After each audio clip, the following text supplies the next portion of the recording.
Everything, of course, the status of his Supreme Court nominee, Brett Kavanaugh, who is scheduled to testify tomorrow before the Senate Judiciary Committee, as is Christine Blasey Ford, who has accused Kavanaugh of sexual assault when they were both in high school. Since Ford made those allegations, two more women have come forward making similar accusations, including one in a sworn statement just today. Kavanaugh continues to deny all the allegations. The president has staunchly defended him and been attacking his accusers as the Senate still seems to be split along party lines. President Trump about to face reporters momentarily. This is his fourth solo news conference since taking office. Let's go right now to the Palace Hotel in New York City as the president approaches the podium. Thank you very much, everybody. We've had a great 3 days at the United Nations in New York, and this is quite a gathering. Wow, it's a lot of people, a lot of media. We've covered a great deal of territory.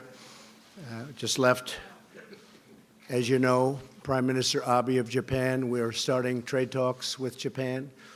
They were not willing for years to talk trade, and now they're willing to talk trade, and I'm sure we'll make a very good deal. Just concluded, as you know, 2 days ago, signed a deal with South Korea, trade deal, tremendous deal with South Korea. It means a lot of business for our farmers. We're opening up for farmers. We're opening up for a lot of different groups. We're going to be able to sell much more than double the number of automobiles that we were allowed under a deal that was totally defective, that was there before. And so we're very happy with that. That deal is actually concluded. We're very well along the way with Mexico. The relationship is very good. And with Canada, we'll see what happens. They're charging us 300% tariffs on dairy products. We can't have that. We can't have that. With China, as you know, we put out an announcement today. They would like to see me lose an election because they've never been challenged like this. But I want to open up China to our farmers and to our industrialists and our companies. And China is not open, but we're open to them. They charge us 25, 35, 55% for things, and we charge them nothing in terms of coming into the country. Cars, they're at 25%, and we're at 2% and 2.5%, and don't even collect it, but we collect it now. So we're doing very well in our situation with China on trade. I have a great relationship with the president of China, President Xi, but it's got to be a two-way street. It, for 25 years and longer, was not. And trillions of dollars was taken out of the United States for the benefit of China. We just can't have that. We have to make it fair. So we're at $250 billion now at 25% interest, and a lot of money is coming into our coffers. And it's had no impact on our, absolutely, by the way, no impact on our economy, which I said it wouldn't. In fact, steel is like the hottest industry there is. If you look at what happened with steel, we're charging a 25% tariff for the dumpers. They dump massive amounts of steel. They want to put the steel companies out of business. And after they're out of business, they'll come in and charge 5 times more than you ever thought possible. And we need steel and we need aluminum. And those industries are doing well, but steel is incredible. U.S. Steel is opening up a minimum of 8 plants. Nucor is opening up plants, and these are big plants, $750 million and $1 billion plants in some cases. So what's happening with the steel industry is very exciting to me. It's being rebuilt overnight. If you look at the miners and coal, if you look at energy, LNG, Japan just gave us some numbers that are incredible. They're doubling the amount that they're going to be buying for Japan. They're taking the LNG and they're doubling it up. I said, you have to do me a favor. We don't want these big deficits. You're going to have to buy more. They're buying massive amounts of equipment and military equipment, and other countries are doing the same thing because we have trade imbalances with almost everybody. It's a rare exception that we don't. So we are doing great as a country. Unfortunately, they just raised interest rates a little bit because we are doing so well. I'm not happy about that because I know it's going to be a question. I am not happy about that. I'd rather pay down debt or do other things, create more jobs. So I'm worried about the fact that they seem to like raising interest rates. We can do other things with the money. But they raised them, and they're raising them because we're doing so well. You know, we're doing much better than I had projected in terms of when I was campaigning. I said we were going to do this, and we're doing much better than anybody ever thought possible. And I will say if others got in, it would have been just the opposite, because they were going to put restrictions on, they were going to put regulations on, they were going to choke the economy as it was already choking, but it would have been worse, and they were going to raise your taxes. That's what they want to do now if they ever got control, which I don't think they'll have control for a long time. So with that being said, we'll take some questions, and yes, please. John, go ahead. We have plenty of time. Mr. President, thank you very much. Of course, what you're looking forward to tomorrow is the hearings with Judge Kavanaugh before the Judiciary Committee. Yes.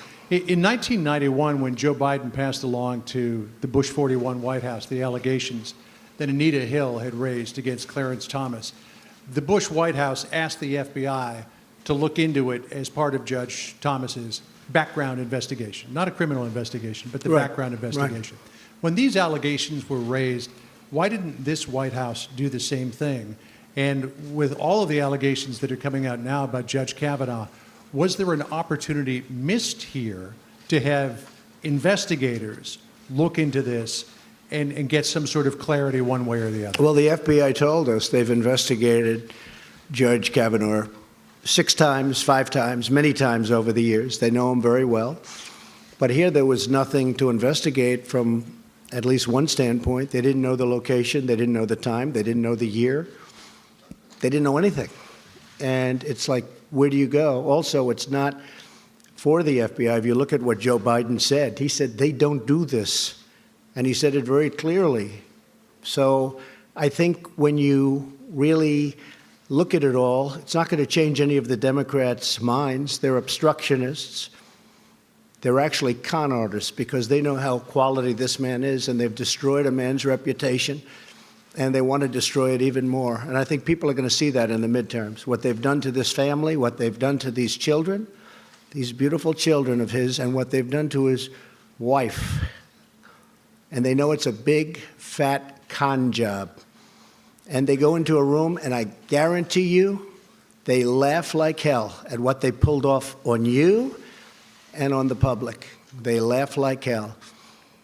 So it wouldn't have mattered if the FBI came back with the cleanest score, and you understand that very well, John. If they would have come back with the most perfect, we found everything and he's perfectly innocent of everything, it wouldn't have made a difference. You wouldn't have gotten one vote. Now, we will get votes from the Democrats if we win. You'll have 3, 4, or 5 Democrats giving us votes, because they're in states that I won by 30 and 40 points, and they're going to give us votes. But other than that, you probably won't get any, John. Yes, go ahead, please. Mr. President, there are now 3 women accusing Judge Kavanaugh of sexual misconduct. Are you saying that all 3 of those women are liars? Is there anything that could be said at this hearing tomorrow that could cause you to withdraw the nomination? Anything at all that... I won't get into that game. I only tell you this. This is one of the highest quality people that I've ever met. And everybody that knows him says the same thing. And these are all false to me. These are false accusations in certain cases, and certain cases, even the media agrees with that. I can only say that what they've done to this man is incredible. You know, it's very interesting. I pick a lot of judges. I have 145 judges I will be picking by the end of a fairly short period of time, because President Obama wasn't big on picking judges. When I got there, I said, how is this possible? I have 145, including Court of Appeals judges. And they just didn't do it. You know why? They got tired. They got complacent. Something happened. I have 145 judges. Everybody wants to be a federal judge, not just a Supreme Court judge. I'm talking about Court of Appeals. I'm talking about district court. I don't think they're going to want to so much. I'll be calling people, and we'll have people calling people that do this. And people are going to be scared because we could say it about you. 35 years ago, you met, and you might not know what's going on. What is going on? Why did they wait so long? Why did Senator Feinstein wait till the hearings were over and make this case? Why didn't she bring it right at the beginning? When you ask about, as an example, the FBI, why didn't they bring this right at the beginning, during the hearing? You would have had all the time in the world for the FBI. It would have been fine. Now, the FBI, as you know, did investigate this time, as they have 5 or 6 other times, and they did a very thorough investigation. But this is a big con job, and I would love to be in the room with the Democrats, close the door, you guys are all away outside waiting, and Schumer and his buddies are all in there laughing how they fooled you all. Let's just stop them. A big, fat con. Yeah, go ahead. But, Mr. President, if I could follow up, you have daughters. Can you understand why a victim of sexual assault would not report it at the time? Don't you understand? By the way, I only say this. 36 years, no charge, no nothing. But that happens often. I mean, people are going to have to make a decision. 36 years, there's no charge. All of a sudden, the hearings are over, and the rumors start coming out. And then you have this other con artist, Avenatti, come out with another beauty today. I only say that you have to look at the facts. The senators are very capable people. They're very good people. I know many of them. They're friends of mine. These are very talented, very good people. And they're going to vote. They're going to have to believe what they believe. When I look at what's happened to the reputation of a great gentleman, a great intellect, a brilliant man, somebody that has a chance to be one of our great Supreme Court justices in history, intellectually, I think it's a shame. Yes, please. Yes, Mr. President, my name is Tomas Regalado from Radio and TV Marti. Mr. Okay. President, yesterday at the speech at the UN, you spoke about how Venezuela's problem was because of Cuba and the Castros, how they went in there and they brought socialism and communism to Venezuela and now to Nicaragua as well. Mr. President, are you going to be more proactive now against Cuba as well? I've been very proactive against Cuba. I don't like what's happening in Cuba. As you know, President Obama gave them a pass, and I didn't like it. Neither do Cuban people based in Miami and based in our country that came from Cuba and suffered in Cuba. I don't like what he did. I've ended much of it, most of it. I don't like what's happening in Cuba, and I certainly don't like what's happening in Venezuela. Yes, Mr. please. President. Go ahead. Mr. President, just to finish really fast, you said also that you had a call to action to ask the leaders around the world to also end socialism.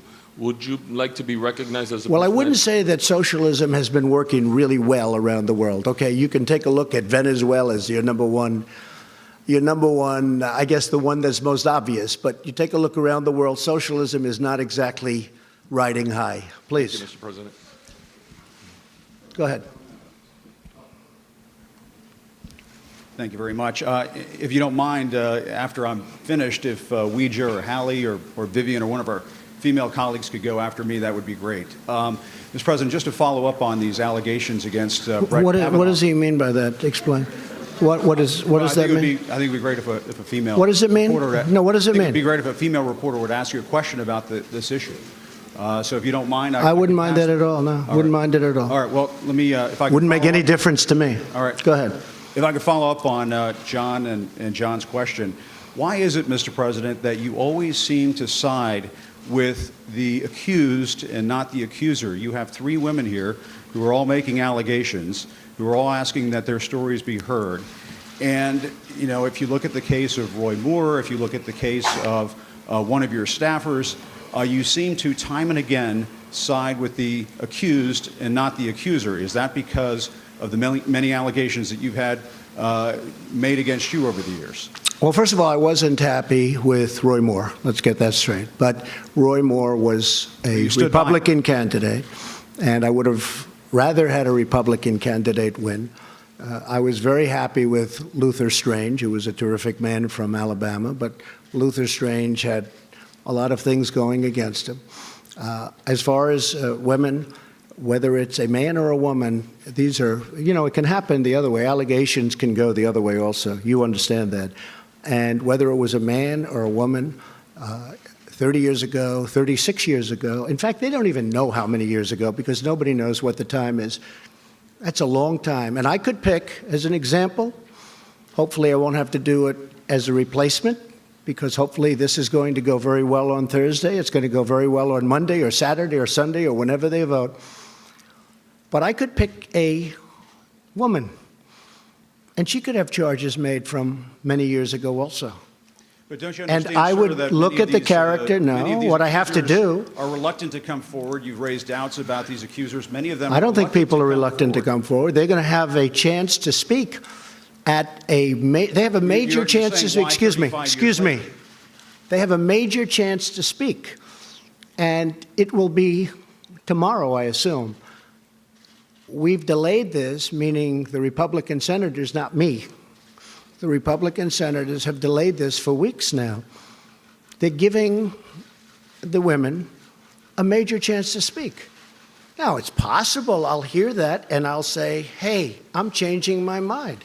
That is possible. We want to give them a chance to speak. You think all three and they're should have the given. chance? All three should have the chance to Well, speak? whoever is given a chance. We've delayed it a long time, but they're going to have a big shot at speaking and making their case. And you know what? I could be persuaded also. Okay? Yes, please. Please, go ahead. Go ahead. I'd like to go. Yes, go ahead, please. Thank you, Mr. President. And Thank a couple you. of questions for you to follow up on some answers that I didn't quite hear from you, if you would allow me a couple of questions. First of all, do you think these women, all three of them, are liars? Yes or no? Have they been what? Are they liars? I can't tell you. I have to watch tomorrow. I have to read. I just heard about one a little while ago. I can tell you her lawyer is a lowlife, okay? So I can't tell you whether or not they're liars until I hear them. I don't know what happened today because I've been very busy with Japan, with South Korea, with China, and about 7 other countries, as you know. And I chaired the Security Council. So I don't know about today's person that came forward. I do know about the lawyer. And you don't get much worse, bad reputation to take a look at his past. So as far as the other women are concerned, I'm going to see what happens tomorrow. I'm going to be watching. Believe it or not, I'm going to see what's said. So it's it's possible that they will be convincing. Now, with all of that being said, Judge Brett Kavanaugh has been for many years one of the most respected people in Washington. He's been on, I guess you'd call it, the second highest court. And every single person knows him. A lot of people know him well. And those people don't believe what's going on. I can always be convinced. I have to hear it. It sounds like what you're saying is there is a situation, there is a scenario under which you would withdraw Brett Kavanaugh's nomination. Is that correct? If I thought he was, if I with him? thought he was guilty of something like this, yeah, sure. And you will wait until tomorrow to make up your I mind want to about it? watch. I want to see. I hope I can watch. I'm meeting with a lot of countries tomorrow, but I will certainly in some form be able to watch. And I'll also rely on some very fair and talented Republican senators who, look, if we brought George Washington here and we said, we have George Washington, the Democrats would vote against him, just so you understand. And he may have had a bad past. Who knows, He may have had some, I think, accusations made. Didn't he have a couple of things in his past?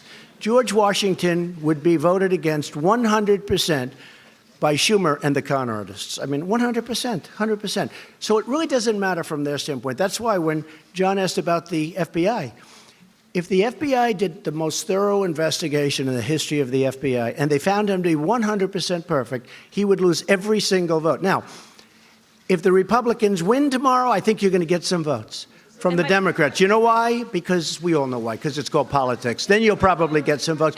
Okay, let's go. One more question? Yes. Just to follow She up stands again. up. I'd like to ask about 3 questions. It's not really fair to everyone else, but This will be should my I let last her one ask another to question? Follow up on.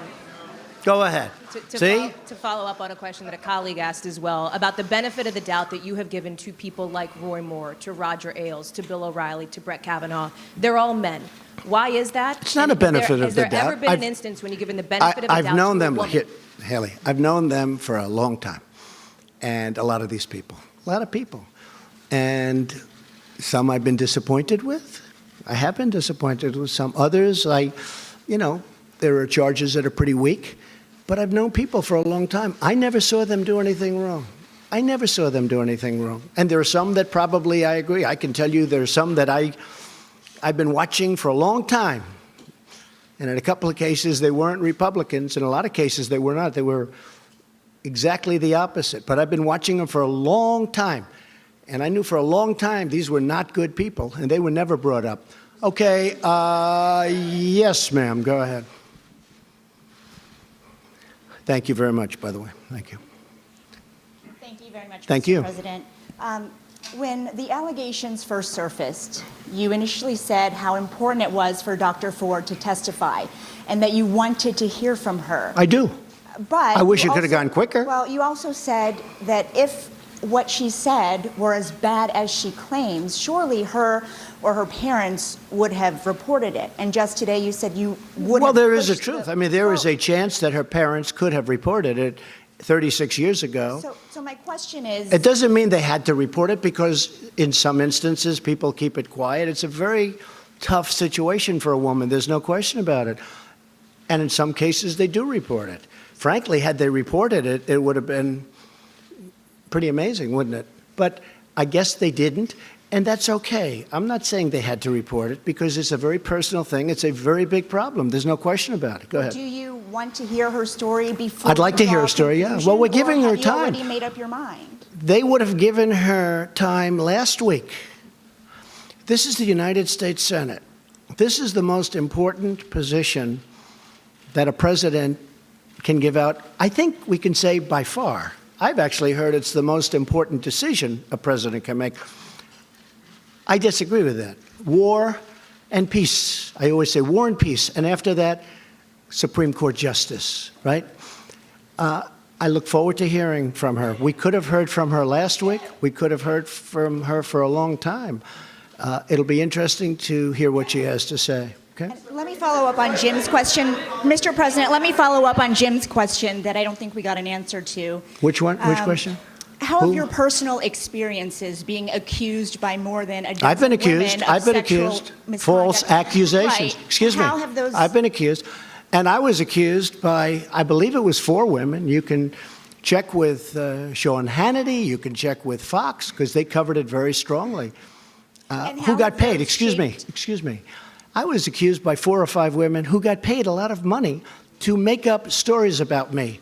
We caught them, and the mainstream media refused to put it on television. They refused to even write about it. There were 4 women, and maybe more. I think the number is 4 or 5. But one had a mortgage paid off her house, $52,000. Another one had other things happen. And the one that reported it, I believe, was offered $750,000 to say bad things about me.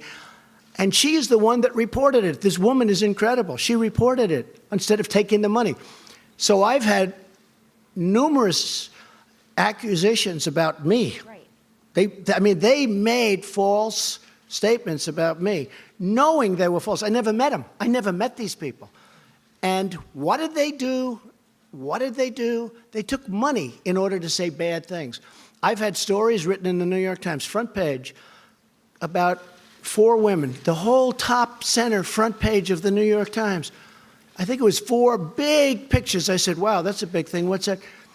These were women that were quoted saying bad things about me. Not the worst things about me, but bad things. And I said, gee, that's too bad. I knew them a long time ago, 15 years ago, 20 years ago. I said, that's too bad. I'm surprised at them. And then all of a sudden I see them on television, nothing to do with me. The next day or day later, they were incensed. They said, Donald Trump is a nice guy. We never said this. The New York Times did false reporting. They're fake news. And you know what? The New York Times would not report that their story was fake. These women said great things. Not only did they not say the bad stuff, they said great things about me. Front page. And those women, they're incredible women. They went on television, and they didn't want to, and I didn't ask them. And they said the New York Times made it up. They gave false quotes, and they went on a lot of shows. They were really incensed, and they couldn't believe it. That's why people know that a lot of the news is fake, and a lot of the people sitting here are fake.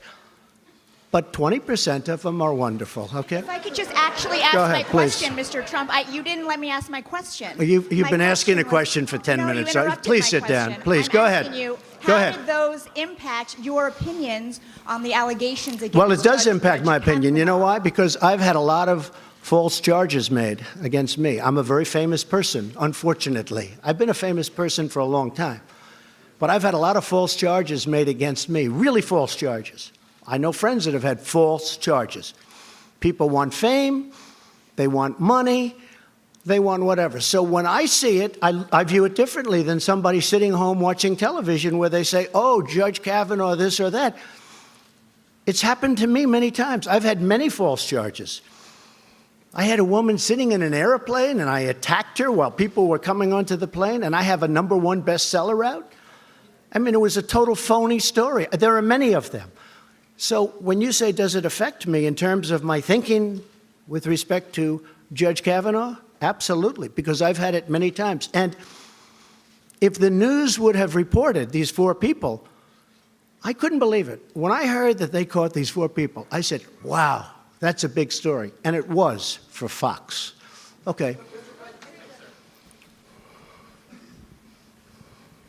Thank you, Mr. President. Earlier today and just now, you made a significant allegation against the Chinese government. You suggested that the Chinese had meddled in or are meddling That's right. in That's the what I hear. 2018 midterm election. That's what I hear. What evidence do you have of that, sir? Is there a national We have intelligence evidence. estimate, We for have example, that evidence. you're It'll prepared come to put out. forward? Yeah, I can't tell you now, but it didn't come out of nowhere that I can tell you. Now, Why make the charge they've now? actually admitted that they're going after farmers. I mean, I think most of you can cover that. I like that you're shaking your head. Yes, I'm going to ask you the next question because of that, okay? It's probably going to be the killer of all questions. But Why let me make the just charge explain. now if you're not prepared to me- come forward with the evidence, sir? China now, we put on $250 billion, and they're paying 25% on that. They're paying billions and billions. This has never happened to China. And I like China, and I like President Xi a lot. I think he's a friend of mine. He may not be a friend of mine anymore, but I think he probably respects. From what I hear, if you look at Mr. Pillsbury, the leading authority on China, he was on a good show. I won't mention the name of the show recently, and he was saying that China has total respect for Donald Trump and for Donald Trump's very, very large brain. He said, Donald Trump, they don't know what to do. Never happened. Well, one thing they are trying to do is they're trying to convince people to go against Donald Trump, because a normal, regular political person that has no concept of what the hell he's doing would let China continue to take $500 billion a year out of our country and rebuild their country. I mean, they were building 29 massive bridges, like the George Washington Bridge. They're building things that we don't build anymore, but we're starting to build them again. And our economy now is hotter than it's ever been. I don't know if you saw the confidence levels this morning that just came out. Fantastic. And in all fairness to the Fed raising rates, they're raising rates because we've never done like we're doing now. And one of the things that is nice about the rates, the people that were hurt the worst by these zero interest rates, and, you know, when President Obama had an economy that was the worst comeback since the Great Depression and all that, you've all heard that. But remember, he was playing with zero interest money. He was playing with funny money. That's easy. I'm playing with fairly expensive money. So when he does that, the people that benefit are people that actually, in their whole life, they would save 10, 15, 20% of their salary, put it in the bank. Those people got killed because they put their money in the bank. They were going to live off the interest, and there was no interest. Now those people are starting to get interest. And those are the people, frankly, that deserve to, you know, they did a great job. The people that did it right, the people that did the best job got hurt the most. So in one sense, I like it, but basically, I'm a low interest rate person, I hate to tell you. Yes, ma'am. Yes, go ahead. Mr. President, Yes. you have another meeting tomorrow with Rod Rosenstein. Yes. Are you planning to fire Rod Rosenstein? I'm talking to him. We've had a good talk. He said he never said it. He said he doesn't believe it. He said he has a lot of respect for me. And he was very nice, and we'll see. And he's a member of the Trump administration in that sense. It's the Justice Department. I would certainly prefer not doing that. There was no collusion. There was no obstruction. I mean, unless you call obstruction the fact that I fight back, I do fight back. I really fight back. I mean, if you call that obstruction, that's fine. But there's no obstruction. There's no collusion. I'm going to meet with him tomorrow. I may call Rod tonight or tomorrow and ask for a little bit of a delay to the meeting because I don't want to do anything that gets in the way of this very important Supreme Court pick. So I don't want it competing and hurting the decision, one way or the other decision. Again, I want to hear what she has to say, but I don't want to do. So I may delay that. I'm going to see. I don't want to do anything that's going to conflict with that. But my preference would be to keep him and to let him finish up. You know, I call it a witch hunt, and it is a witch hunt. If you look at the FBI statements with Strzok and his lover, Lisa Page, if you look at all of the things that have gone on in the FBI, if you look at McCabe taking $700,000 from a Hillary Clinton PAC, essentially run by Terry McAuliffe, who's her best friend in the world, and he gives them hundreds of thousands of dollars. And he's in charge of her campaign, and his wife is getting all of this money to run. She lost. To run. I mean, what's going on? If you look at the horrible statements, like, way to go, Page, great story you put into a newspaper, essentially, now we'll go and investigate that group. It's terrible. We have caught people doing things that are terrible.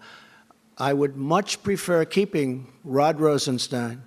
Much prefer. Many people say I have the right to absolutely fire him. He said he did not say it. He said he does not believe that. And nobody in this room believes it. By the way, I deal with the people in this room. I was with Mike Pompeo before. We were dealing at a very high level with Japan. And I was saying things that nobody in the room even understood. And I said to him a long time ago, and I was right. He said, that's not the 25th Amendment that I'm looking at. I think I can say that from Mike.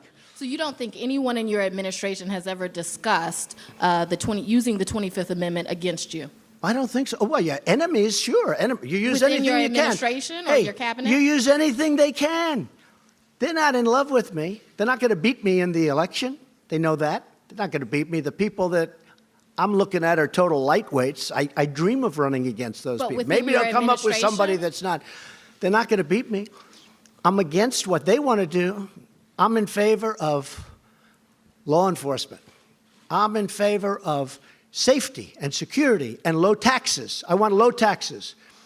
I want borders. We're getting another $1.6 billion in borders. I want borders. We've spent 3.2 and we're getting another 1.6, and then eventually we're getting the whole thing and we'll complete the wall. They don't want that. They don't want that. They don't want the things that I have. Now, I must say, I know many of the Democrats. They'll say things and then wink at me. And again, it's the same old story. They'll say things, they don't mean it. It's politics. The reason they don't want me is because they want to run the show. They want it. It's power. It's whatever you want to call it. But what they've done here is a disgrace, a total disgrace. And what they do, I know it's sort of interesting. In one case, they say, he's a fascist. He's taking over the government. He's the most powerful president ever. He's a horrible human being. He wants to take over the entire government, and he's going to do it. We can't stop him. That didn't work. The next week, he said, he's incompetent. I said, well, wait a minute. In one case, I'm taking over the world. And in the other case, he's incompetent. They tried that for a week. That didn't work. Look, these are very dishonest people. These are con artists. And the press knows it, but the press doesn't write it. Wow, that's a lot of hands. That's a lot of... Steve, go ahead. He's a very high-quality person, this man, but he'll probably hit me with a bad one. Why, go ahead, give it to me. Give it to me, Steve. Reuters. You're getting letters from Chairman Kim. Why do you need a second summit with the North Korean leader so soon? And what because he'd like it. What would it be for? So I've received 2 letters from Chairman Kim. At some point, I'll, give these letters. They're incredible letters. They're letters that are magnificent in the sense of his feeling for wanting to get this done. I really believe he wants to get it done. I may be wrong. I heard somebody on a certain network last night, I won't mention which one, say, why has President Trump given so much to North Korea? I said, wait a minute.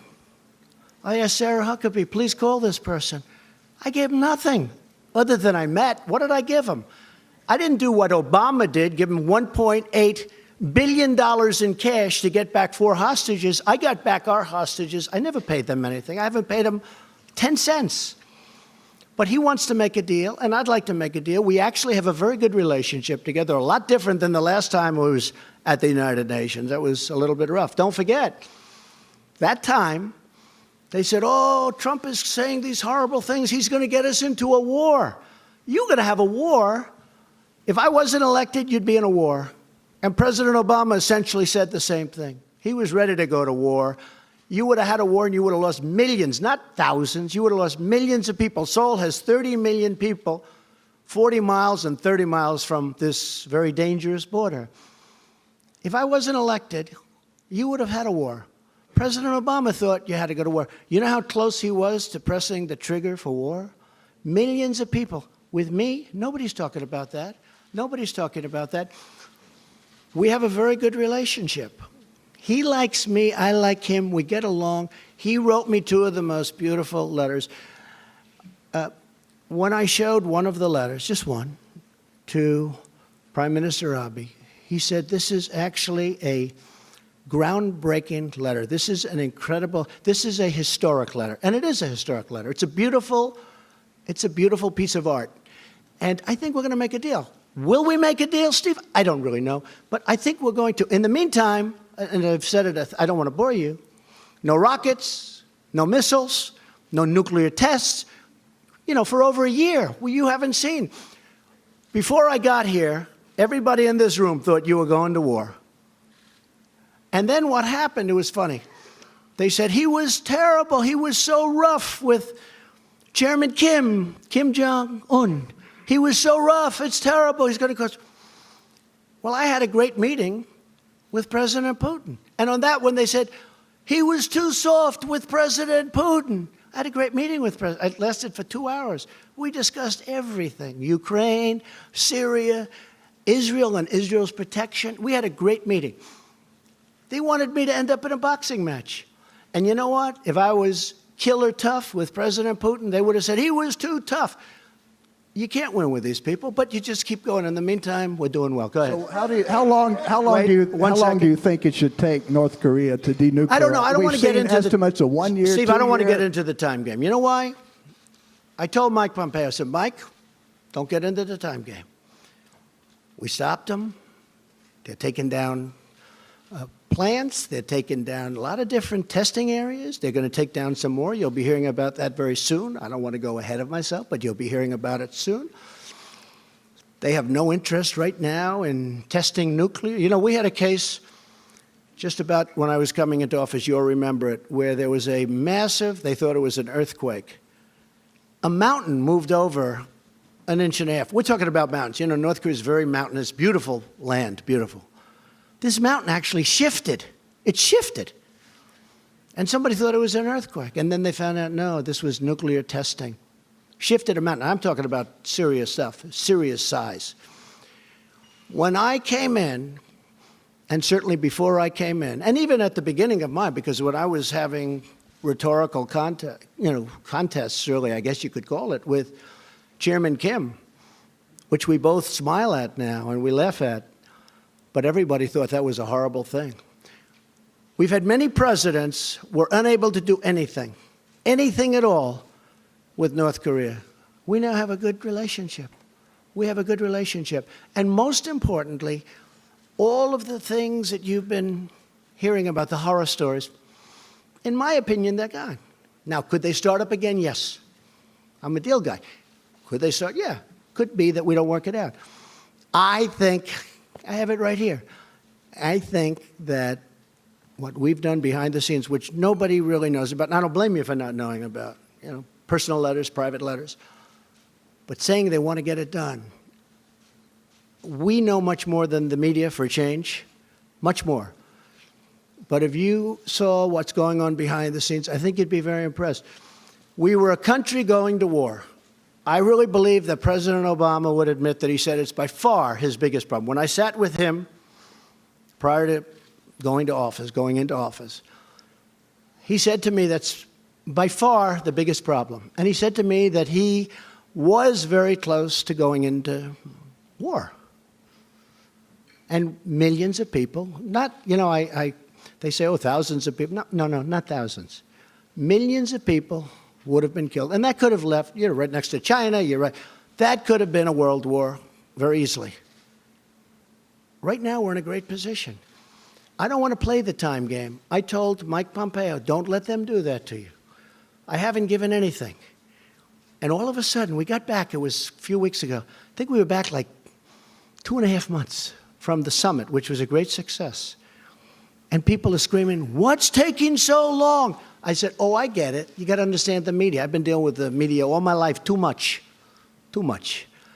They're screaming, and I saw that. And our guys were, and not Mike, but our guys were being, oh, well, we're working as fast. I said, I got all the time in the world. I don't have to rush it. There's no, cessation of sanctions. We got the sanctions on. I didn't take any sanctions off. I did see a reporter last night, a guy I like personally a lot. And he asked a question to President Moon of South Korea. He said, why did the president give so much? I didn't give anything. I gave nothing. What have I given? Other than some time. Yes, I flew to Singapore. We had a meeting. Now, giving would be if I took the sanctions off. I didn't want to do, if you asked General Mattis for 1.5 years, I said, why don't we stop these ridiculous, in my opinion, the military games. I call them the military games. If I told you how much those games cost, and frankly, I told South Korea, you should be paying for these games. We pay for them. They say, well, we fly the planes in from a short distance away. I said, where is that? Guam. Oh, how long a trip is that? 7 hours. Oh, great. We're flying these massive bombers and everything. I've wanted to stop this for a long time. I consider that an asset. But we're saving, by the way, just for the taxpayer, we're saving a fortune. And if we need them, we can start them up immediately. If I think we need them, I'll start them before the generals will start them. The fact is, this reporter said that. I said, what have we done? I haven't given anything.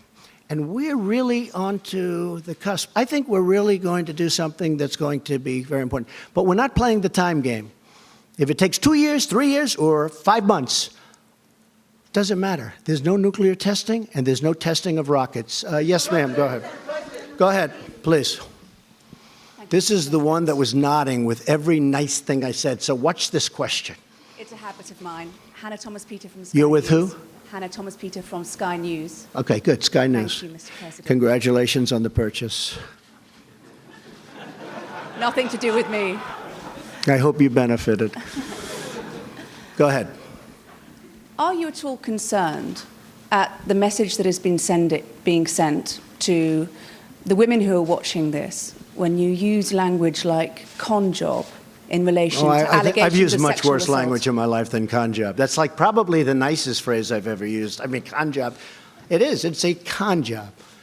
Confidence. It's a confidence job, but it's a con job by the Democrats. They know it. What about the message that's being They sent did the to same women thing who with are the watching? Russia investigation. They tried to convince people that I had something to do with Russia. There was no collusion. Think of it. I'm in Wisconsin. I'm in Michigan. I say, gee, we're not doing well. I won both those states. We're not doing well. Let me call the Russians to help. Does anybody really believe that? It's a con job. And I watch these guys, little Adam Schiff and all of the guys. He takes a call from a Russian who turned out to be a faker. He was a comedian or something. This is so-and-so calling for... He took the call. Why is he taking a call from a Russian? Senator Warner took a call from a Russian. He was a comedian or something, but he said, we have pictures of President Trump. Whoa, where can I get them? If we ever did that, it would be like a big deal. Yeah, it's a con job, and it's not a bad term. It's not a bad term at all. Are you worried? I'll tell you one thing I can say. I've had a lot of people talking about this to me with respect to what's happening, because it's a horrible precedent.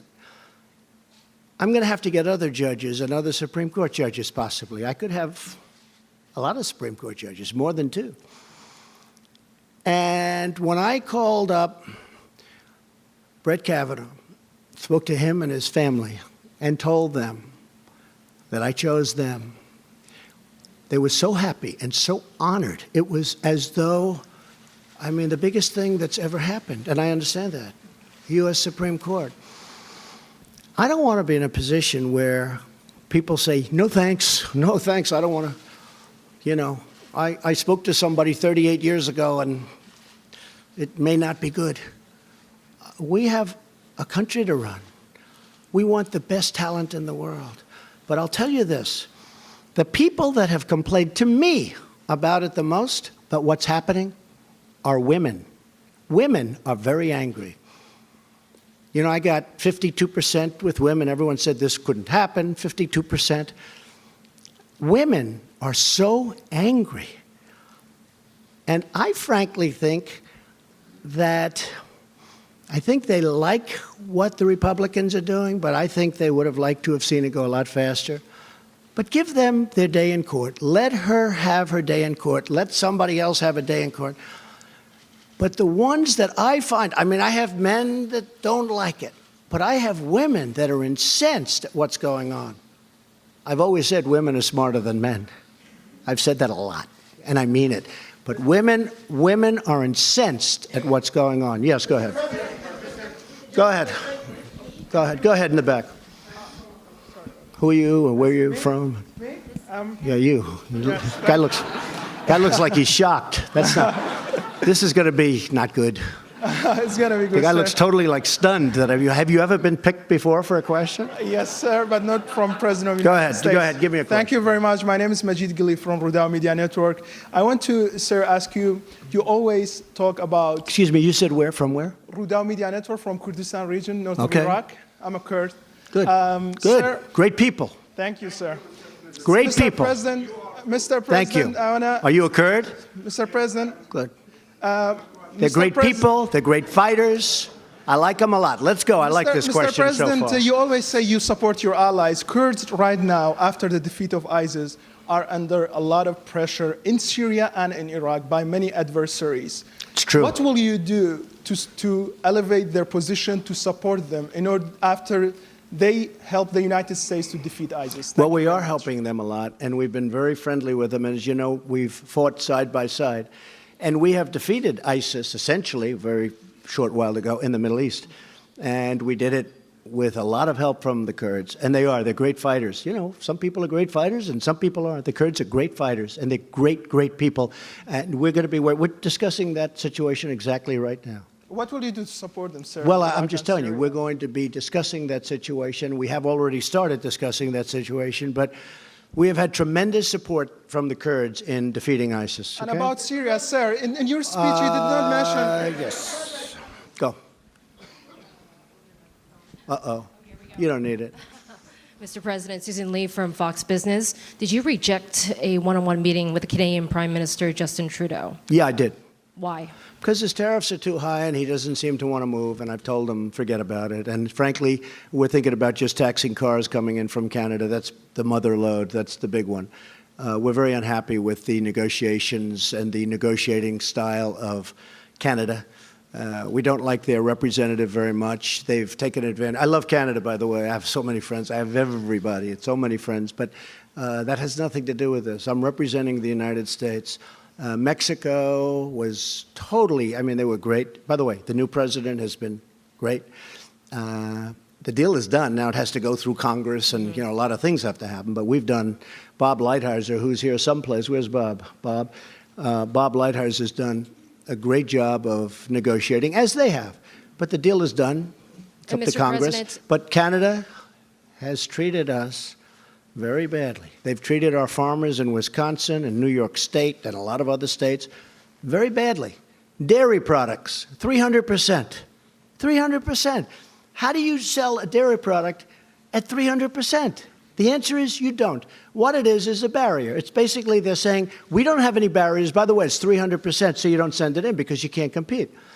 So Canada has a long way to go. I must be honest with you. We're not getting along at all with their negotiators. We think their negotiators have taken advantage of our country for a long time. We had people that didn't know what they were doing. And that's why we had, over the last 5 or 6 years, if you average it out, we had $800 billion a year in trade losses. It's ridiculous. It's not going to happen. What about NAFTA? Sir, Mr. President, NAFTA. What does that mean for NAFTA? Will you be pulling out of NAFTA? I don't like NAFTA. I never liked it. It's been very bad for the United States. It's been great for Canada. It's been great for Mexico. Very bad for us. Will you pull out of the I'm not going to use the accord? name NAFTA. I refuse to use it. I've seen thousands of plants and factories closed. I've seen millions of jobs lost to auto companies that moved. I mean, Mexico has 25% of our auto business now because of NAFTA. Under our deal, it's not going to happen anymore. I hate to tell you, it's not. We're going to keep companies. And I told the Mexicans, I said, we have to keep companies, but they're getting a lot also. They're getting other things. They're getting a lot of good things. Mexico made a very good deal. But with Canada, it's very tough. What we're doing is, if we made a deal with Canada, which is a, good chance still, but I'm not making anything near what they want to do. Mm-hmm. But are you going to notify Congress of what pulling we're out of probably NAFTA? going to do is call it the USMC, like the United States Marine Corps, which I love.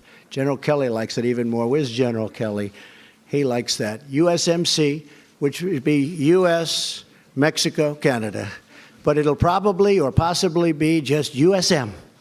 It'll be United States and Mexico. Yes or no? Canada will come along. Now, if Canada doesn't make a deal with us, we're going to make a much better deal. We're going to tax the cars that come in. We will put billions and billions of dollars into our treasury. And frankly, we'll be very happy because it's actually more money than you can make under any circumstance with making a deal. Okay? Good job, too. You do a very good job. Really good. Yes, please, Mr. Kurd. Go ahead. Thank you very much for your time, Mr. President. Two quickly questions. What will be the USA relations with the Kurds? Oh, I thought I just answered that. Post-ISIS. And Okay, we're trying to get along very well. We do get along great with the Kurds. We're trying to help them a lot. Don't forget, that's their territory. We have to help them. I want to help them. Go ahead. What's next? They fought with us. They fought with us. They died with us. They died. We lost tens of thousands of Kurds died fighting ISIS. They died for us and with us and for themselves. They died for themselves. But they're great people. And we have not forget. We don't forget. I don't forget what happens someday later, but I can tell you that I don't forget. These are great people. Okay. Yes, ma'am, please. About Iran, Please. Mr. President, about Iran, one question. What is your clear plan to stop Iranian influence in Iraq, in Syria, and especially in Iraq? Boy, I think you've seen that. I must tell you, I don't mind your question, because that happens to me. I'll get to it in 1 second. Thank you. I think there's been no greater change, other than maybe China, because China, unfortunately, their markets have dropped, would you say 30% in the last 4 months, right? I think I watched you recently when you said that. I said, I think she's wrong. I think it's actually 32, but that's okay. But a lot. There's been no other than maybe that, but even that, because China is a very special place. And Iran is a very special place. But I think there's been no country that's changed so much as Iran. In the last 6 months, since I took off the horrible, horrible Iran nuclear deal, as they called it, one of the dumbest deals ever made. As an example, why didn't they take care of Yemen in the deal? Why didn't they take care of Syria in the deal? You know what Kerry said the reason? It was too complicated. We're given $150 billion. We paid $1.8 billion in cash. Cash. This whole room would be filled up with $100 bills. And you'd need probably 5 rooms like this. We gave $1.8 billion in cash. Why didn't we take care of Yemen? Why didn't we take care of Syria and other? And he said, because it was too complicated. Well, you just gave all your cards. You gave them $150 billion. And now Yemen's a mess, but it's getting better. And Syria is a mess. And I was responsible, and I hope it stays that way, when I put out on social media a few weeks ago about Idlib province. I said, don't do it. I'll tell you, it happened where I was at a meeting with a lot of supporters, and a woman stood up and she said, there's a province in Syria with 3 million people. Right now, the Iranians, the Russians, and the Syrians are surrounding that province, and they're going to kill my sister, and they're going to kill millions of people in order to get rid of 25,000 or 35,000 terrorists or enemies of theirs, but I think we can call them terrorists. And I said, that's not going to happen. I didn't hear of Idlib province. And I came back to New York, and I picked up the failing New York Times. I hate to admit it was the New York Times, but it was the failing New York Times. And I opened it up, not on the front page, but there was a very big story. I said, wow, that's the same story that the woman told me that I found hard to believe, because how would anyone do that with 3 million people? And it said that they were being surrounded, and they were going in and starting literally the next day, they were going to drop bombs all over the place and perhaps kill millions of people in order to get 35,000 terrorists. And I put out on social media and elsewhere, I gave Mike Pompeo, John Bolton, everybody these orders. Don't let it happen. I said, don't let it happen. That doesn't mean they can't be selective. They can't be, go in and they've got to do what they've got to do with terrorists, assume the terrorists, but don't kill millions of people. And it stopped. You saw that. Nobody's going to give me credit, but that's okay. That's okay, because the people know. I have had more Syrians thank me for that. This was about 4 weeks ago I put that out. I said, they're surrounding a city of 3 million people. They're going to start bombing the city. Don't let it happen. And I meant it, too. I meant it. And millions of people have been saved. And I gave today great credit to Iran. I don't know if you heard that. I gave great credit to Iran, to Russia, and to Syria for not doing it. Now I hope it's going to be surgical, meaning go in and do, it's lengthy and everything else, and they possibly have to do it. But I think millions of people would have been killed, and that would have been a shame. And hopefully, and I have to tell you, Turkey has been a big help. Turkey has been great. Turkey's helped us very much with that whole situation. Yes, yes. Thank you, Mr. President. Good, thank you very much. Touching back on Iran, of course, this week you put out a call to action to other countries to rally with America to put pressure on Iran. Rouhani still calling for the U.S. to come back into the old deal. But after meeting with world leaders this week, did you make any progress towards a potential new deal? It doesn't matter what world leaders think on Iran. Iran's going to come back to me and they're going to make a good deal. I think. Maybe not. Deals. You never know. But they're suffering greatly. They're having riots in every city, far greater than they were during the Green period with President Obama. Far greater. When President Obama stuck up for government, not the people, he probably would have had a much different Iran had he not done that. But I'm sticking up for the people. I am with the people of Iran. But here's the thing. They have rampant inflation. Their money is worthless. Everything is going wrong. They have riots in the street. You can't buy bread. You can't do anything. It's a disaster. At some point, I think they're going to want to come back and they're going to say, hey, can we do something? And I'm very simple. I just don't want them to have nuclear weapons. That's all. Is that too much to ask? I don't want them to have nuclear weapons. I want them to have a great economy. I want them to sell so much oil so that the oil prices, I'm not happy with OPEC. I told them, I'm not happy with OPEC. We take care of all these people. We defend them. They wouldn't be there for 2 weeks if it wasn't for me and the United States and our much stronger armed forces than it was, because our armed forces was depleted. We had old equipment. Now we have, hey, you know better than anybody, $700 billion and $716 billion. We have the most incredible new jets and everything. We need it. Not that I want to spend it, although it is jobs. It's all made in the United States. But Iran has to come back and they have to talk. And I'm not doing this from strength or weakness.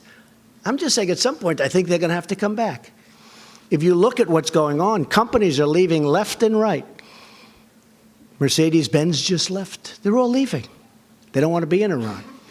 because they have a choice. Do they want to be with Iran or do they want to be with us? And we picked up $10 trillion since my election.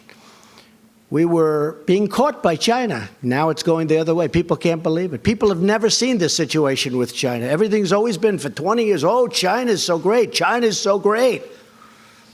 You don't hear that so much anymore. I love China. I think they're great. But you don't hear that so much anymore. You know who's great now? We're great now. Okay, how about just a couple of more? Now, I could be doing this all day long. I could be doing this all day long. Should we continue for a little while? It doesn't matter to me. A couple of more? I don't care. New York Times. Come on, New York Times. The failing New York Times. Stand up. Go ahead. No, I'm talking about the Times is failing. You are far from failing. Go ahead. Okay, but you're not. You were pointing to me, so you meant me. The Times are very interesting, though. The Times, I think they're going to endorse me. I think that ABC, Fox, I like Fox, I really do. But I think ABC, CBS, NBC, The Times, they're all going to endorse me because if they don't, they're going out of business. Can you imagine if you didn't have me? Go ahead. What would you like to say? Just to be sure, I know you were pointing to me, but I work for PBS News. I know that. No, I know that. Okay. I know. So I want to ask you, yesterday you were talking about your administration's accomplishments at the United Nations, and a lot of the leaders laughed. Why do you think they were laughing? Well, that's fake news. And what was that experience like? It's fake news. And it was covered that way. Okay. So I said that since my election, our economy has become the hottest in the world. Tax reductions, regulations, confidence levels are the highest in 18 years, really soon to be historic. Unemployment is the lowest in the history of our country. You look at black unemployment, you look at Asian unemployment, you look at women 65 years. The unemployment numbers are among the best we've ever had, ever. The numbers of new companies pouring into our country, which nobody thought was possible. And I said this, and I was in front of a large group of highly professional people, most of whom are from either other countries or the United Nations, people that aren't big into clapping, applauding, smiling. And I heard a little rustle. As I said, our country is now stronger than ever before. It's true. I mean, it is true. And I heard a little rustle, and I said, it's true. And I heard smiles, and I said, oh, I didn't know there'd be that guy. They weren't laughing at me. They were laughing with me. We had fun. That was not laughing at me. So the fake news said people laughed at President Trump. They didn't laugh at me. People had a good time with me. We were doing it together. We had a good time. They respect what I've done. The United States is respected again. The United States was not respected. Everybody was taking advantage of us, from jobs and taking our companies and not paying the price to so many other things, even military protection. I told a number of countries over the last few days, I said, listen, you're a very rich country. We protect you. Without our protection, you would have real problems. You would have real problems. I said, you should reimburse us for this protection. Why are we protecting you? And do you want to know what they said? After about 2 minutes of talking, they agreed with me. And you can ask this group of very talented people. They agreed with me. But they said, one of them said, but Mr. President, nobody ever asked us for that. They never asked us for that. Nobody's ever said, you should pay. These are really wealthy countries. I mean, I'll be honest, I just asked Japan. I said, we're defending you. You're a very wealthy country. You're sending us millions of cars. You're making a fortune. We have a tremendous trade deficit with you. And we're defending you, and we're subsidizing your military with a massive amount of money. I said it to South Korea. We have 32,000 soldiers in South Korea. They're very wealthy. These are great countries. These are very wealthy countries. I said, why aren't you reimbursing us for our costs? And you know what? They look at me, and they can't even answer it, because there's no answer. If they're a poor country and they needed protection and people were going to die, I'm all for protecting them. I don't want 10 cents. But when wealthy countries that have massive trade surpluses with us, massive, and then on top of that, we're paying for their military, or we're paying for a lot of their military, that doesn't work. How about 2 more and we'll call it. Mr. President, really quickly, and Mr. President, you said you feel a kinship. You said you feel a kinship with Brett Kavanaugh, and Mr. President, really quickly, you said you felt a kinship with Brett Kavanaugh. You said that you also, your false allegations that you feel like were made against you make you feel like you don't want to believe these women. What message do you No, I think didn't say that. Why do you say So that? please Fake explain- news. Why, please did I explain- say that? Well, can you please explain then what you Excuse were me. talking about in your And by own the way, I false think you do a very good allegations? job, but I didn't say that. I do watch you, and I think you do a very good job, but I didn't say So that. could you explain I what you said, meant? exactly, I look forward to watching her. I do want to hear what she says. And maybe she'll say, I could be convinced of anything. Maybe she'll say something. But in the meantime, I have to tell you, he's one of the highest quality human beings. He's a tremendous man. He's a tremendous genius. He's a great intellect. He was, I believe, #1 at Yale. Is that a correct statement? Number So you one in don't his feel class kinship at with Yale. He was a great student in law. He was, I've heard his name. I didn't know him. Didn't know him until this whole thing. I didn't know him. But I heard his name for 10 years. And you know how I heard his name? Everybody was saying he should be on the Supreme Court. I said, who is he? His name is Brett Kavanaugh. And he should be. He's the most brilliant person. He's the most brilliant lawyer. They were talking about him on the Supreme Court 10 years ago.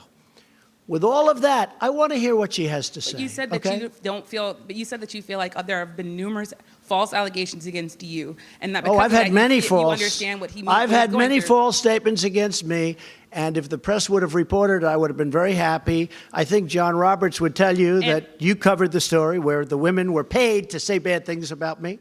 Sean Hannity covered it. I will tell you, when I saw that on Sean Hannity, I actually called him.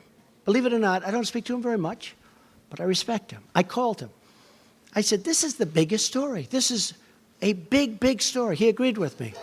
The next day I picked up the papers. There wasn't one word about it. The next day I watched ABC News, John. I watched NBC. I watched CBS. I didn't watch CNN, but next time I'm going to. And are you okay with? I watched everything. There wasn't one story other than Fox. And it's a big story. It's a shame. Okay, enough. Thank you, Doc. Thank you. Thank you. Is it okay if I give it to the New York Times, Mr. Go ahead. President? That's enough, please.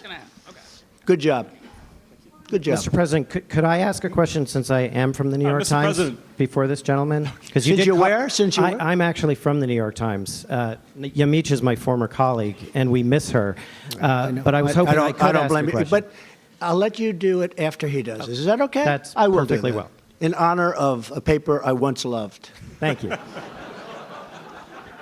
Go ahead. Mr. President, my name is Edward Zoll with True News. Today you met with Bibi Netanyahu from Israel, and you brought up actually that you support a two-state solution for the Palestinian-Israeli crisis there.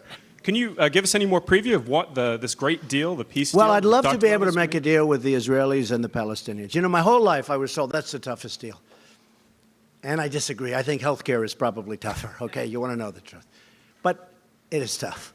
But we're going to take care of that too. That's going to get taken care of. We've already taken care of a lot of it. But my life, I've always heard the deal between, as you know, Israel and the Palestinians. That's like the toughest deal. Every possible thing is tough about that. I think we're going to make a deal. I think we're going to make a deal. So at one of our many meetings today, I was with Bibi Netanyahu, a man who I have a lot of respect for, a man who's been extremely nice to me. I'm very happy that I did the whole thing with Jerusalem and the embassy, which, by the way, we got open in 4 months for less than $500,000. And the budget was over $1 billion, right? Yes. So we saved, let's say, $1 billion. That's not so bad. And it's open. And it's beautiful, by the way. Jerusalem stone, one of my favorite stones. I will tell you the question. Somebody said today, well, this is the first news conference in a long time. I said, what do you mean? I did like 5 today. Every time I sit, I take a lot of questions from people that are screaming like maniacs in the back of the room, meaning reporters. And one of the reporters, I won't say that it was John Roberts that said that, I refuse. But it was, but that's okay. Don't feel guilty, John. But one of the reporters that was screaming asked about the one state, two state. And I said, I think the two-state will happen. I think it's in one way more difficult because it's a real estate deal, because you need meets and bounds and you need lots of carve-outs and lots of everything. It's actually a little tougher deal. But another way it works better because you have people governing themselves. And Yes. so they asked me about that. I said, well, I think the two-state will happen. I think we're going to go down the two-state road. And I'm glad I got it out. And Jared, who's so involved, he loves Israel. He loves Israel. But he's also going to be very fair with the Palestinians. He understands it takes two people to be happy, two groups of people to be happy. Everybody's got to be happy. And that's why it's so tough, because there's been so much hatred and anger for so many years. That's what probably the number one ingredient of toughness is. But they asked me, I said, I think it's going to be a two-state. And you know what I did today? By saying that, I put it out there. And if you ask most of the people in Israel, they agree with that. But nobody wanted to say it. It's a big thing to put it out. It's a very big thing to put it out. Now, the bottom line, if the Israelis and the Palestinians want one state, that's okay with me. If they want two states, that's okay with me. I'm happy if they're happy. I'm a facilitator. I want to see if I can get a deal done so that people don't get killed anymore. When we had in Saudi Arabia, we had one of the great conferences in history. Many of you were there, probably all of you were there. It was one of the most beautiful 2 days. That and China, two of the most incredible events I've ever seen. I've never seen anything like it. And we had, I believe, 58 Muslim countries, the leaders, the kings, the emirs, the absolute leaders from every. There was nobody in second place. They were the leaders of the whole thing. And unbeknownst to anybody else, people would come up to me individually. It wasn't a setup. They'd come up to me and say, "Sir, you can't have peace in the Middle East without peace between the Israelis and the Palestinians." I said, "Why? What difference? Why does that matter so much?" They said, "It just is impossible to make peace in the Middle East unless you have between the Israelis."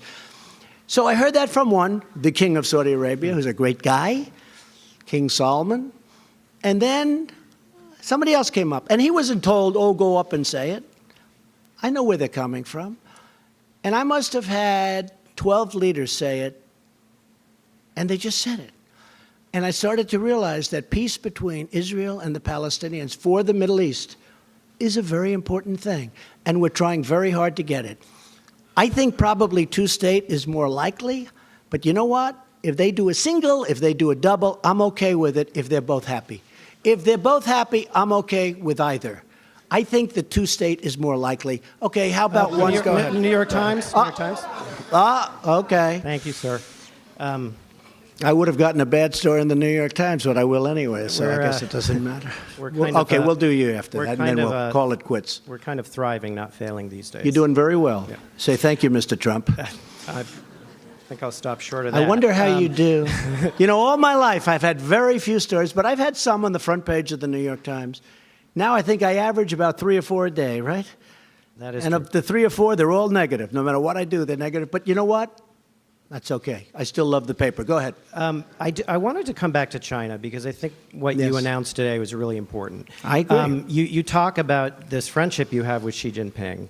And yet, essentially, what you did today is accused his government of interfering in our internal affairs, subverting our democratic process, and doing it to hurt you, the Republican Party. Doing it to help them. And your backers. Yeah, doing it to help them. So how can a guy who does that be your friend? I think that we are able to, and maybe he's not anymore. I'll be honest with you. I think we had a very good friendship. I think we had a very good relationship. We understand each other. They are doing studies on Donald Trump. They're trying to figure it all out because this has never happened to them before. It's never happened. Think of it. You've covered very well. You've never seen this happen. They're having big problems. I don't want them to have problems, but they got to make a fair deal, just like Canada's got to make a fair deal. I believe that he and I have a very good chemistry together. And I can tell you that about many leaders. I can also tell you a few where I don't feel I'll ever have a chemistry with them. I don't want to have a chemistry with them.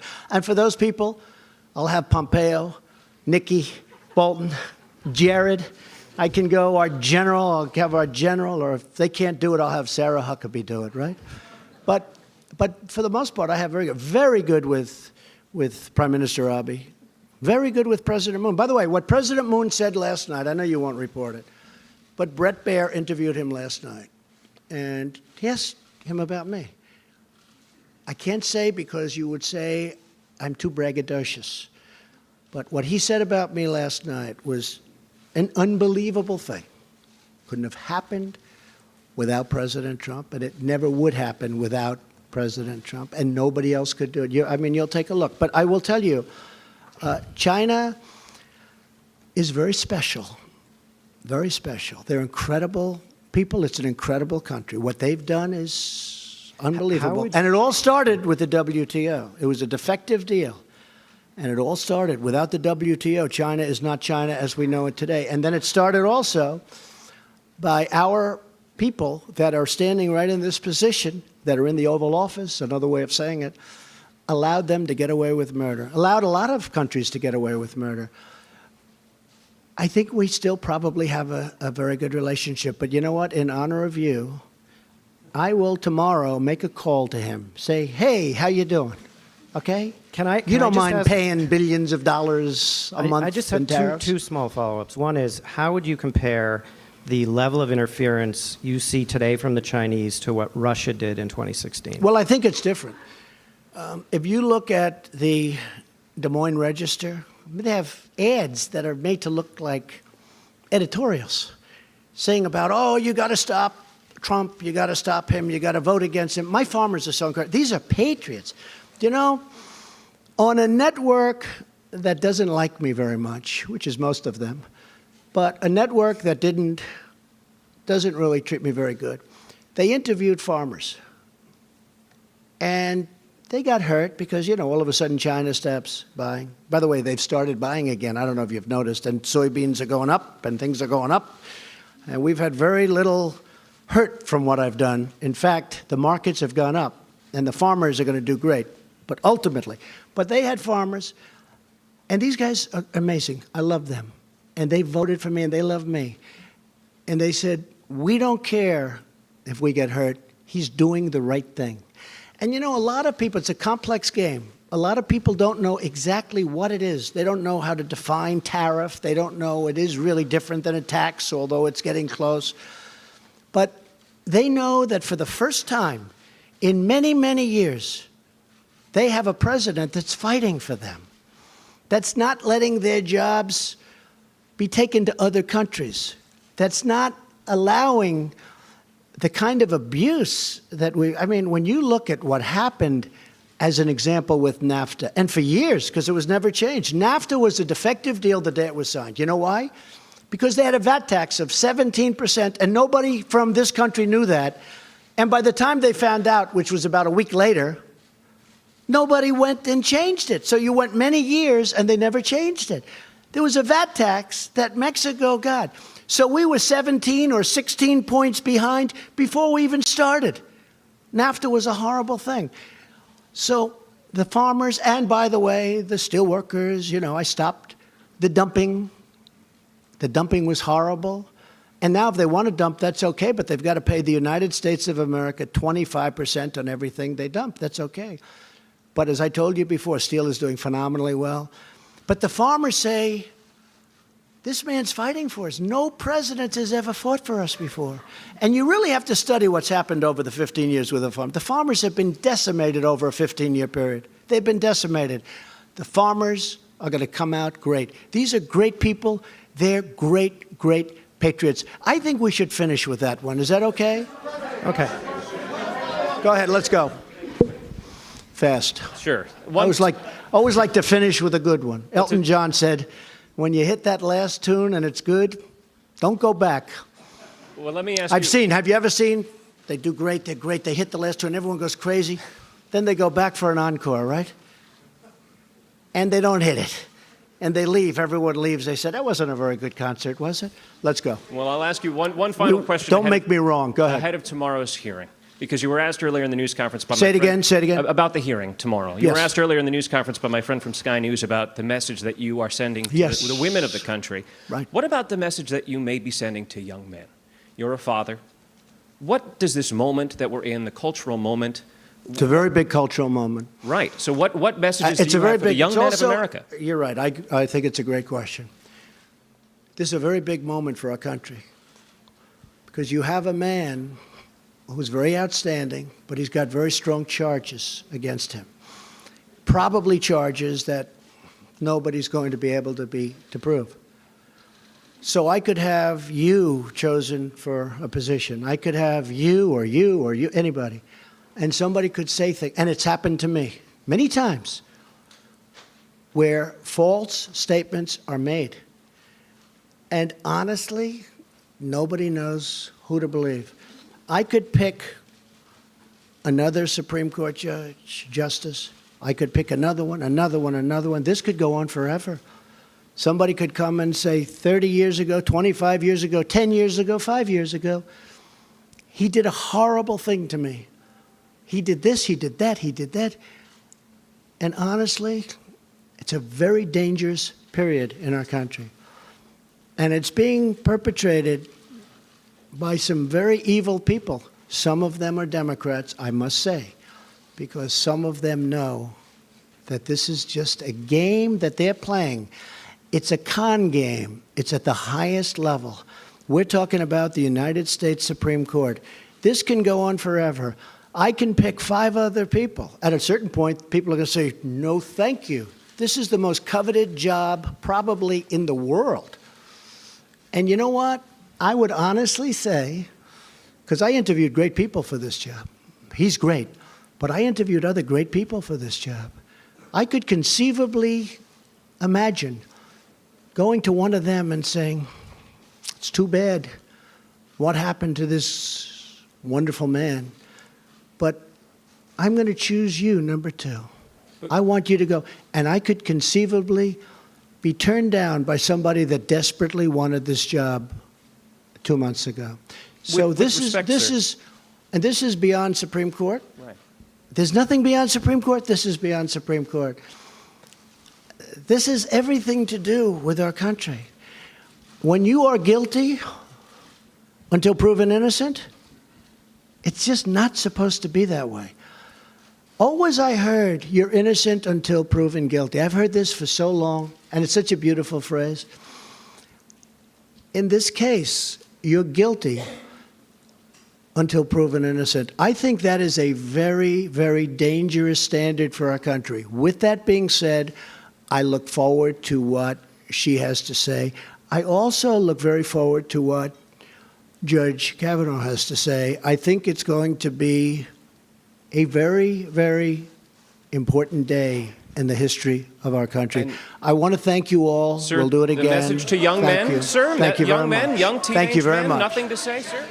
Please, President ladies Trump. and gentlemen, remain seated as our delegation President departs. Trump holding court with the press for about an hour and 20 minutes. His continuing love-hate relationship with the media. A lot of questions, but most of them coming back to his Supreme Court nominee, Brett Kavanaugh. Tomorrow, the first accuser will present her testimony, sworn testimony, before the Senate Judiciary Committee. Our Hallie Jackson is in the room here in New York where that news conference took place. Hallie, the president seemed to leave the door open to perhaps withdrawing this nomination under certain circumstances. Yeah, he sure did, Lester, and that was one of the significant moments that we've heard over what was, as we say, I think over the last 3 solo press conferences that he has held, the only other 3, an extraordinary news conference from this president. And let's start there with Brett Kavanaugh, the president indicating that there is a scenario in which he may withdraw Kavanaugh's nomination, depending on what is said tomorrow. This puts the pressure on Brett Kavanaugh to a degree that we have not yet seen. The president acknowledging that he is going to take into account what Kavanaugh will say. And let's just be clear here, Lester, the president has essentially cleared his schedule to be able to watch this hours-long hearing expected tomorrow on Capitol Hill, saying he is not going to meet with his embattled Deputy Attorney General Rod Rosenstein tomorrow, as had previously been planned, suggesting he may delay that so that he can give his full attention to this hearing. But broadly, Lester, remarkable moments here from this president in discussing, and in that last answer too, this Me Too movement, this cultural moment that we have been in over roughly the last year or so, the president describing it as a kind of dangerous period as he sees it. It's illuminating. Lester. And as we've been reporting, there is now a third accuser in all this. The president seemed to walk very carefully around their stories. He was asked about whether they were liars in this case, and wouldn't go that far. Right, and he would not actually draw the line and call these women liars, just saying that he wants to see what they have to say, Lester. All right, Hallie, thank you very much. We'll have full coverage just ahead on NBC Nightly News. And join us tomorrow morning for coverage of the Senate Judiciary Committee hearing. I'm Lester Holt in New York. Good day, everyone.